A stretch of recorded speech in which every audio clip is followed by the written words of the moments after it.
You are looking at Julian's pronunciation guide, where we look at how to pronounce better some of the most mispronounced words in the world, like this other curious word. But how do you say what you're looking for today? Let's learn how to conjugate this verb. If you want to learn more confusing pronunciations in English, make sure to stay tuned. We've got more videos for you. The verb is to say.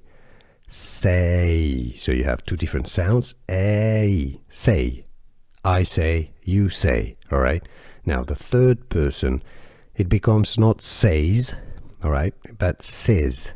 Alright? There's only an E sound. No A, just the E. Says. He says he likes my pronunciation.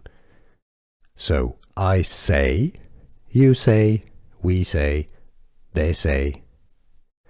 He says. Can you hear the difference? Can you pronounce it correctly?